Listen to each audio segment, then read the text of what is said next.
Welcome back, ladies and gentlemen, to another exciting edition of Transformers Reviews. Well, everybody, as you can tell, this is obviously not a live stream as we had planned. If you guys saw our last little short live stream, we had explained why we were going to do it that way.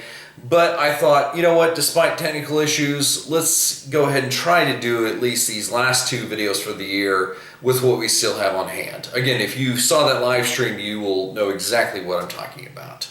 However, today is, as you saw in the title, the 10 interesting pickups of 2023. So two things you guys should know about this list before we jump right into it is that the first thing is all Legacy Evolution figures have been excluded from here for the simple fact that we're going to do the top 10 Legacy Evo figures as a different video next week. So, as long as these figures didn't have the Evolution banner attached to them, they qualify. So that's the first thing. The second thing is that even if they didn't come out this year, as long as I picked them up over the course of 2023, they also qualify. So now that you guys are in on what's going on, we'll actually jump into it with our first being our honorable mention. And that honorable mention is none other than Predacon. And let me tell you this guy, he took a while to assemble all the pieces because with older figures like this, sometimes you just have to piecemeal it together. And the fact that the boy is now 100% complete, oh man, it is totally awesome. The reason that he lands as an honorable mention is for just a few things, such as the fact that his component robots are okay for the most part. But again, they do have to make small sacrifices in order to accomplish this right here. So this is basically the best as he gets. And you have some small little like claw-like hands and another arm that's sort of sacrificed for this double blade weapon. But again, that's indicative of this being a Predacon Beast Wars combiner. However, I still dig it because I wanted this guy since I was a kid, and now to have him as an adult, I can appreciate him for what he is, and while not bemoaning him for what he's not. Our number 10 pick is none other than Energon Mirage. Now, to let you guys know, I had this figure back in 2004, but originally I couldn't get behind the idea of these long sides of the boat where they were in robot mode. They just kind of jutted off the back. However, now I kind of look at it and I look at them as kind of somewhere between a duster jacket, a cape, and like tails that he can use in combat. Now the other thing is, back in the day, they mistransformed his hydrofoil mode and gave him like a winged boat mode.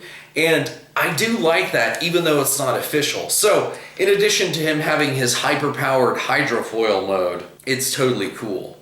Plus, when you look at the robot mode, the colors and the head design and the proportion, it all looks so slick, even with the boat mode pieces kind of coming off it in weird places. And that kind of makes me think of this guy as not a reborn version of Tidal Wave. And the way that Mirage was originally conceived by Hasbro was that he was going to be a separate character from Tidal Wave. It was just a bad decision at the 11th hour that they made Mirage a reborn version of him.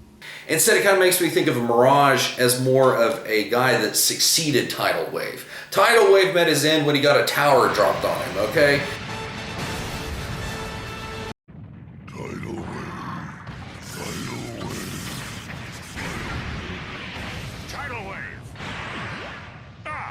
This is just his successor that's highly intelligent, a capable warrior, and the commander of Megatron's aquatic naval forces. That's kind of how I like to look at it. So that actually, coupled with how awesome this figure is, allows me to enjoy it and makes it my number 10 interesting pickup. So for our number 9 pick, I wanted to go ahead and say, if you guys have been paying attention, Ross has been like the superhero as far as some of us, our collectors, are concerned, because they've been dropping figures that are about $8 for a deluxe when they were like, what, 24, 25. And my Ross in particular loves the Speedia 500 collection.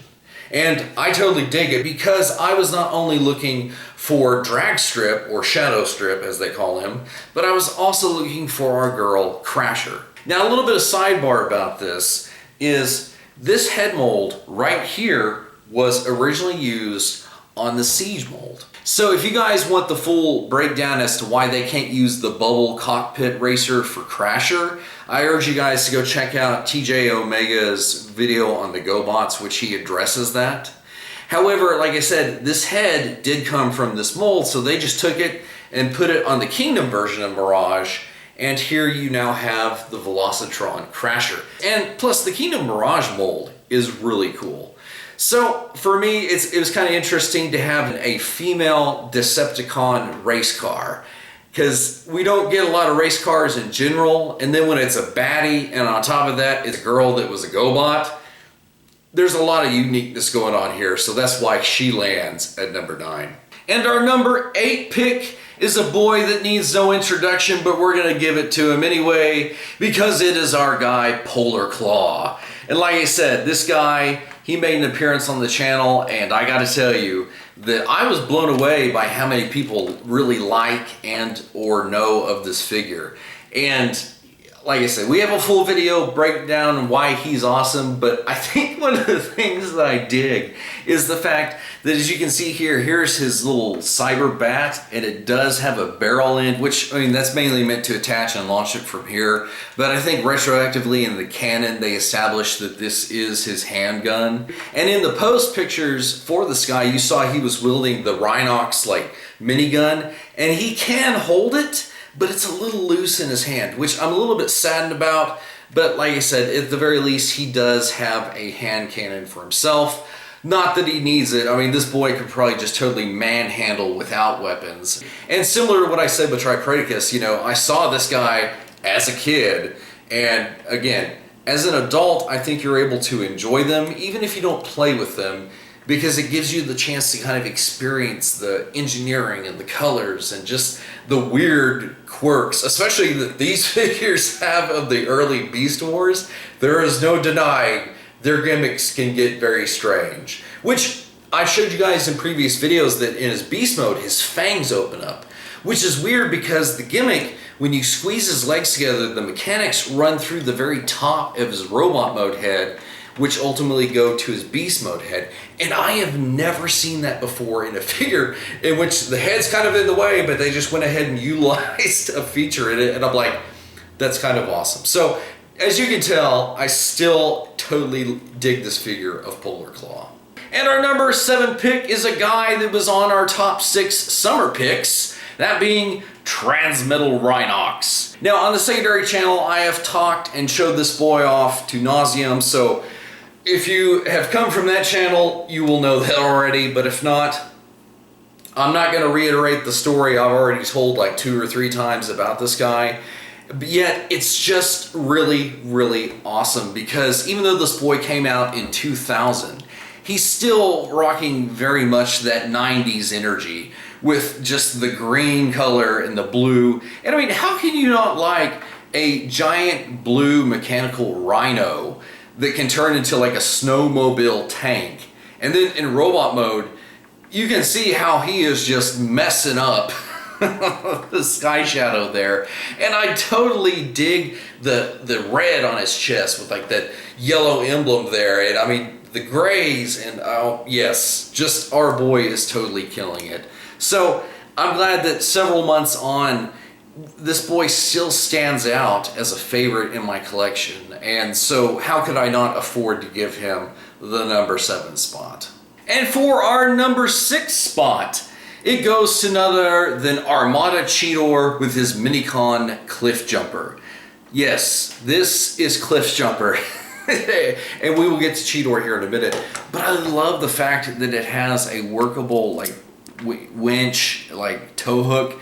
That is so cool. I dig that. And then you can just kind of roll it up, and the hook even will sit there on the front part of the winch like that. Yes, small little feature, but for a Minicon, digging it. And then of course, how could I not like Cheetor? It's got one of my major favorite colors, orange. It's paired with a nice purple, and then he's got black. And yes, this is not the tail that would come with this figure, but this guy came off eBay and he was missing his tail, and somebody just had the regular one for sale, so I was like, you know what, it works. And plus, even though it's kind of a green, I think that it doesn't clash terribly with the Armada version of Cheetor. Now the funny thing about this guy is, with it being an Armada character, they remolded the very tips of his jet boosters to hold a Minicon, because as you guys can see here on the back of Cliffjumper, that's where his port is in that spare tire. So the fact that it just kind of plugs into his, I guess, transport mode, it's kind of a nice way to incorporate it. And the fact that this boy later on in the comics got abducted and became one of Unicron's heralds, no less, that is equally sick. So it is kind of weird to think of Cheetor as an Autobot, but again, for the Armada portion of the Unicron trilogy, I think it works just fine. And our number 5 pick is none other than Shattered Glass Sideswipe with his Minicon Whisper. And let me tell you this, having the extra pieces that form the running boards of this vehicle, I don't think it looks bad at all. Plus the fact that the original mold they used, which I believe was the Armada Wheeljack that they used for the Shattered Glass Sideswipe, even on that figure, they had the G2 Drench detailing on the back of the car. And as you can see here, they went ahead and did it on this mold too. And while it is, yes, part of this Shattered Glass Sideswipe deco, the fact of knowing where it came from all the way back in G2, that is so awesome. So if you guys ever saw Armada, you know that whenever his Minicon partner plugged into the top of his vehicle mode, his wing doors would pop out and they became missile launchers. Well, you can actually recreate that feature with these boys right here, albeit manually. So what you have to do is you have to go ahead and pull the legs from Whisper and put them up, and they're meant to peg here on the top of the vehicle mode. So he kind of looks like that, and it exposes a Minicon port that's the reverse of what the Minicons used to have. Where the bigger figures used to have the male ports, and the Minicons had the female ports, that's how they would plug and do their feature thing. Well, the fact that the Minicon has the male port is kind of amusing, but considering that you need one to plug into the top of Sideswipe, it works. So you just go ahead, do that. And then what you do is you just go ahead, and because it's just part of Sideswipe's mold, you go ahead and pull up the doors like that. And now you've recreated the missile launching feature that whenever this thing does eventually get released as Wheeljack, it's kind of cool to see it just, it's kind of like an early preview, and that's why I like this figure. And if you guys can see here with Whisper in his robot mode, he transforms pretty much the same way as the original. And you know how people have been joking about, oh, G1 with knees. Well, this is a Minicon with knees and elbows because as you can see, his arms are bent forward and this boy has amazing knee articulation. So, you know what? I'm down with that. I love how the fact that they've just slightly tweaked the design a little bit more, giving him a little bit higher definition. And again, yeah, our boy Whisper looks sick. And if I at any point call him Wind Shear, that's just because when I look at this, I know who it's going to be, and that's who I have ingrained in my head as who it is. So just, you know, forgive me. It Whisper, Wind Shear, come on. Does it really matter? No. And so if I call him Wheeljack, just forgive me. Now, to see those batons that I am totally down with this. Plus the fact that this figure still comes with the Sideswipe missile launcher, so you can just go ahead and plunk that on if you want to have that aesthetic too. And I am digging the fact that this boy just looks like he could give a evil Autobot a beatdown with these. And the fact that in the show, Wheeljack's batons at the very tips were actually blasters, and there's the tiniest little molded detail in there, but you can see that it is. And plus, look at that new head sculpt. That is not Sideswipe as we know him. That is Armada Wheeljack, and oh man, he looks so good with it. Plus, I love the fact of how they remolded that infamous gash through the Autobot symbol with the mechanical bits behind it, the tiny Deceptibadge. So for it to give this mold new life, that's one of the reasons I really enjoy it and his Minicon partner.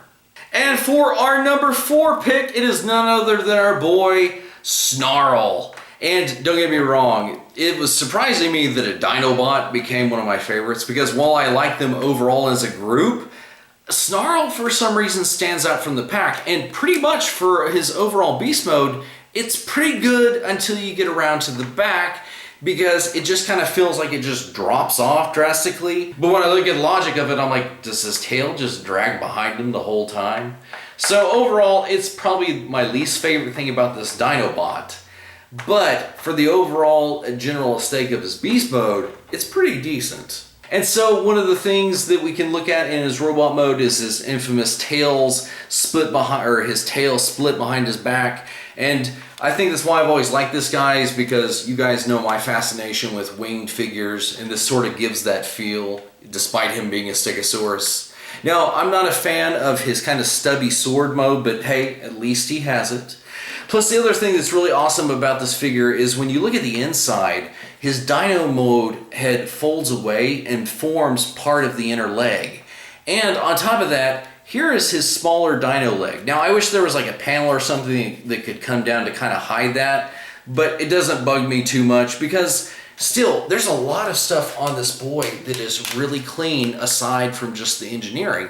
I mean, the details on this guy are on point, from the head sculpt, the chest detailing, having the nice little Stegosaurus spikes here on the front of the legs. It's pretty much at the correct size it should be. And that's the other thing I love about this guy, is how big he is compared to a standard figure. You can see here that he is just massive compared to somebody like Crasher. So definitely this boy has earned his spot as number 4 on the list. And our number 3 pick is none other than the Maximal boss monkey himself, Optimus Primal. And let me tell you, well, actually, do I really need to tell you why this landed at number 3? I mean, the fact that Takara gave our Maximal boss monkey a totally sick paint job, like every little bit, like the blue paint on the head, the little red hits, the silver detailing, making his hands in their areas cartoon accurate black. I mean, to see our Beast Wars guy in just so much excellent detail, even how the chest detailing is now accurate to the CG model.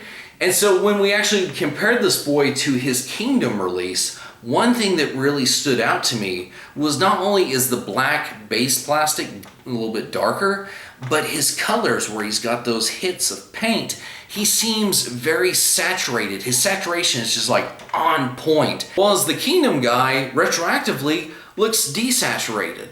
And I think it's just the fact that we didn't know how good this guy could look until we got the premium edition. So this guy instantaneously took over that spot on the Beast Wars Maximal shelf. And yes, I'm just digging having my favorite character just having such a supreme, or should I say premium, look to him. And our number 2 pick is none other than Gamer Edition War for Cybertron Optimus. Now, no doubt on many YouTubers' list of top 10s, this guy will come in at number 1. And I can see why. I mean, the boy, his vehicle mode is so slick. And as opposed to the original figure, I love how the cannon is not too detracting from the very back. I mean, it still sticks up there for obvious reasons, but it looks sick. And also the fact that it is one of the few Gamer editions that can support blast effects. I am totally loving that. But this overall vehicle mode is just very clean.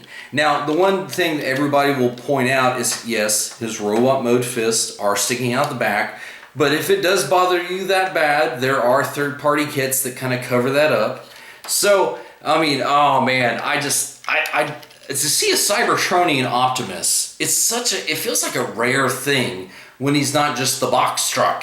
And so this, I feel, is like the perfect reimagining of what a Optimus Prime would be on Cybertron in vehicle mode alone. Now, I don't like the axe that came with this thing, because it just kind of plunks on the top, and whereas this doesn't look like it's junking it up, the axe just really kind of detracts from vehicle mode. However, thank goodness for me, especially in robot mode, I have a more game accurate axe, and this boy on his own looks especially sick wielding it double-handed. Oh, I am so digging that. I mean, it's just like the boy's just like, oh man, sorry, my 5-year-old's coming out there apparently. Definitely digging that robot mode. And even when you have the cannon replacing the right forearm, oh man, Optimus just rocks the look. Now, for many of the figures, I don't feel it works, but Optimus, it is just, it's okay. I think it does what it's supposed to. Especially when you attach the aforementioned blast effect. Yes, our boy is definitely killing it.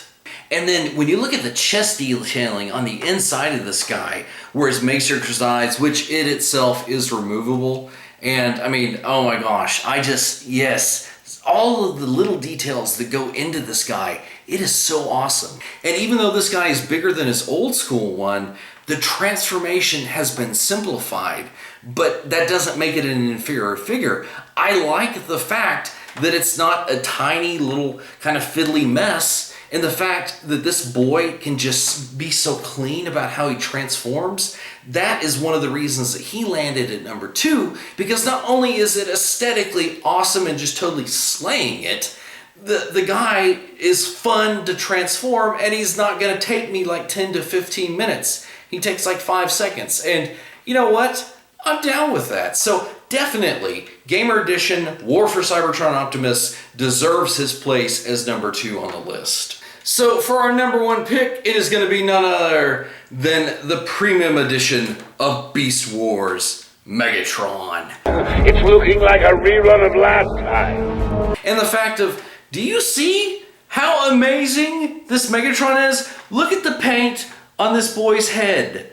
Look at the paint all over him. The legs, the top of the shoulders, even down to like the detail of how they picked out his hand and his arm that's inside of his T-Rex tail battle attachment. And then of course the T-Rex head always looks so fabulous. The Kingdom one now looks like Barney, okay? This guy is Beast Wars Megatron. If you guys have watched our top 10 best of series figures, in 2021, his Kingdom version, because I didn't know it could look this good, scooped the number 1 spot. Well, in 2022, his Transmetal 2 Dragon form scooped the number 1 spot again. Now, the saving grace for this guy is that he doesn't qualify for the current series of Evolution lists, because I know who the top 3 are on that list, and as awesome and as amazing as this Megatron is, the top 3 guys in that list would absolutely smoke Megatron.